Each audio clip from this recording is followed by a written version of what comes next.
और अब बढ़ते आगे, बात करते हैं उत्तराखंड के चमोली की, जहां आज 14 और मजदूरों को रेस्क्यू कर लिया गया है। बड़ी खबर है, राहत की खबर है। यहां बर्फ में हालांकि अभी भी 8 मजदूर फंसे हुए हैं। अब तक 47 मजदूरों को रेस्क्यू कर निकाल लिया गया है। कल इस बर्फ से निकाले गए थे 33 मजदूर, 8 मजदूर अभी भी फंसे हुए हैं। चमोली के लिए सीएम पुष्कर सिंह धामी रवाना हो चुके हैं। सीएम धामी ने कहा कि प्रधानमंत्री मोदी ने उनसे फोन पर बात की है, रेस्क्यू ऑपरेशन की जानकारी ली है और केंद्र की ओर से हर संभव सहायता का भरोसा भी दिया गया है।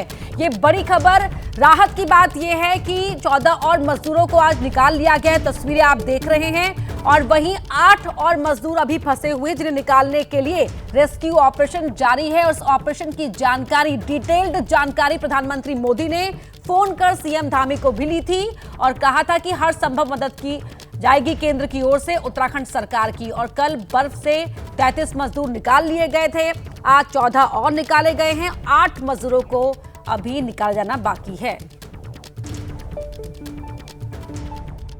नहीं, लगातार लोगों के रेस्क्यू अभियान को चलाया जा रहा है और हमारा प्रयास है जल्दी से जल्दी सभी जो फंसे हुए श्रमिक हैं सभी जल्दी से जल्दी बाहर निकलें, सभी को सकुशल बाहर निकाला जाए। उसके लिए हर संभव प्रयास चल रहे हैं।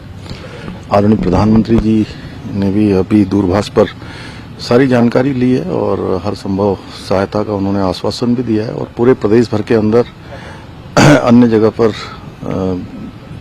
बारिश के बाद, इस बर्फबारी के बाद क्या स्थिति है उसके बारे में भी उन्होंने जानकारी ली। और केंद्र सरकार और आदरणीय प्रधानमंत्री जी का कार्यालय लगातार यहाँ संपर्क में है। हम हर संभव कोशिश कर रहे हैं कि जल्दी से जल्दी सभी को बाहर निकाला जाए।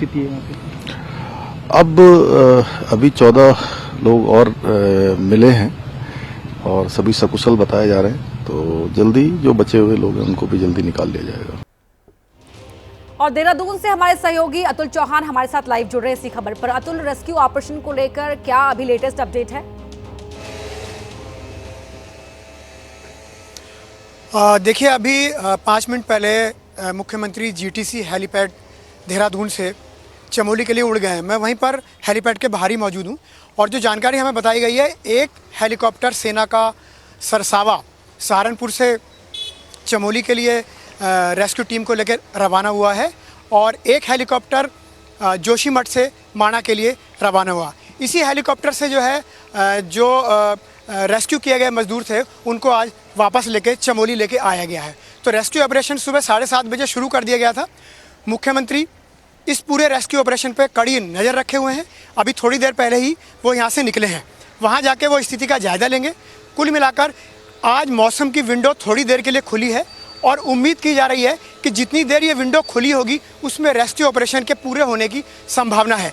जिलाधिकारी का कहना है कि सुबह से ही जो काम है उसमें बहुत तेज़ी के साथ काम किया जा रहा है। हालांकि जो रास्ता है, जो सड़क मार्ग है, उसमें अभी भी बाधा है क्योंकि 8 फीट तक जो बर्फ़ है वो वहाँ पर जमी हुई है और सड़क के रास्ते जो है माणा तक पहुँचना बहुत मुश्किल है। लेकिन चूँकि मौसम साफ़ है, थोड़ी देर के लिए मौसम की विंडो खुली है, तो हेलीकॉप्टर के थ्रू जो रेस्क्यू टीम वहाँ पर पहुँचाई जा रही है, तो उम्मीद की जा रही है कि जो रेस्क्यू टीम वहाँ पर जाएगी वो उन श्रमिकों को, जो 8 श्रमिक बाकी बचे हुए हैं, उनको ढूंढने में मदद करेगी।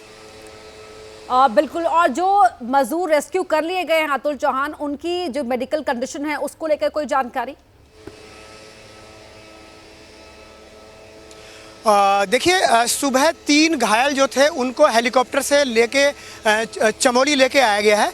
वहाँ पर जो है उनको चिकित्सालय में भर्ती कराया गया। अभी उनकी स्थिति फिलहाल सामान्य बनी गई है, लेकिन अगर उनकी स्थिति थोड़ी ख़राब होती है या जो बाकी रेस्क्यू किए गए लोग हैं उनको धीरे धीरे जब चमोली लेके आया जाएगा, अगर किसी भी मजदूर की स्थिति थोड़ी सी नाजुक हुई तो उनको एयर एम्बुलेंस से लिफ्ट करके ऋषिकेश लाया जाएगा। एयर एम्बुलेंस तैनात की गई हैं, सारी व्यवस्था जो है अब ऋषिकेश में की गई है। चमोली और उसके आसपास के जो हॉस्पिटल्स हैं उनको भी रिजर्व कर दिया गया है, एम्स ऋषिकेश को रिजर्व कर दिया गया है और माना जा रहा है कि अगर किसी की गंभीर स्थिति होगी तो उनको एयर लिफ्ट करके ऋषिकेश लाया जाएगा। अपर्णा, बिल्कुल अतुल, जिस तरह से आपने मौसम के का जिक्र किया कि अभी थोड़ी देर के लिए मौसम की विंडो खुली है जिसमें रेस्क्यू ऑपरेशन में तेजी देखने को मिल सकती है। बहुत ज़रूरी होगी ये टाइमिंग कि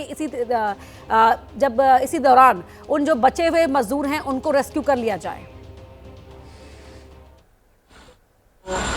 दबे हुए थे एवलांच में, उनको रेस्क्यू किया है। अभी इनको मेडिकल ट्रीटमेंट के लिए लेके जाया जा रहा है और इनमें से एक अभी क्रिटिकल है। तो प्रतिक्रियाएं वहां से आ रही हैं जहां पर रेस्क्यू ऑपरेशन जारी है, जहां से मजदूरों को रेस्क्यू किया गया। आपने सुना, अतुल हमारे सहयोगी लगातार जुड़े हुए हैं। जी अतुल।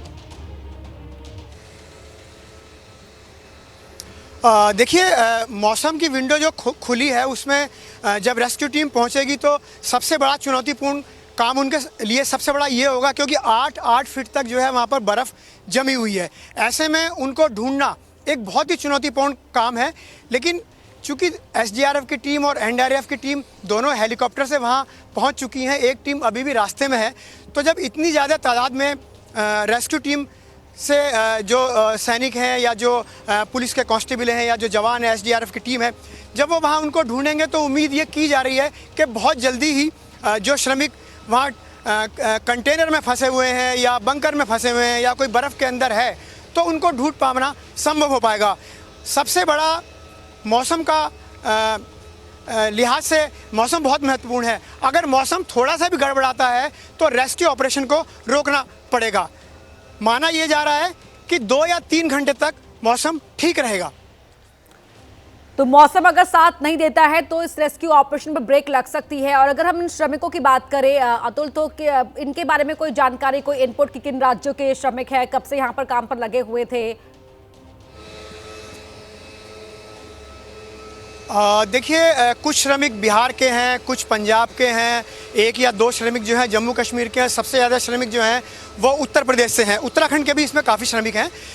ये श्रमिक जो हैं एक कॉन्ट्रैक्टर कंपनी के थ्रू जो है वहाँ पर काम पे लगे हुए थे। बीआरओ के जवान हैं ये, बॉर्डर रोड ऑर्गेनाइजेशन के, जिनका काम ये होता है कि वहाँ पर जो माणा से लेकर और चीन सीमा के बॉर्डर तक जो सड़क का निर्माण हो रहा है उसमें ये लोग मुख्य भूमिका निभाते हैं। फिलहाल 3 या 4 दिन से जो यहाँ पर मौसम ख़राब था उसकी वजह से जो बर्फ़ पड़ रही थी उस बर्फ़ को ये हटाने का काम कर रहे थे। दिन में ये बर्फ़ हटाते थे, जब ये थक जाते थे तो रात को वहाँ पर एक कंटेनर की व्यवस्था थी जिस कंटेनर में आकर ये सो जाते थे। बताया ये जा रहा है कि जब ये सो रहे थे उसी समय बर्फ़ का एक एवलांच आया और वो एवलांच इतना तेज़ था कि कंटेनर पूरा बर्फ़ से ढक गया और सोते ही सोते ये श्रमिक उसके अंदर दब गए। कुछ श्रमिकों को जब बर्फ के 47 की आवाज सुनाई पड़ी, बाहर निकाल लिया गया है। 8 मजदूरों का रेस्क्यू होना भी बाकी है। अतुल, आप नजर बना के रखिए, आगे हम आपसे अपडेट लेते रहेंगे।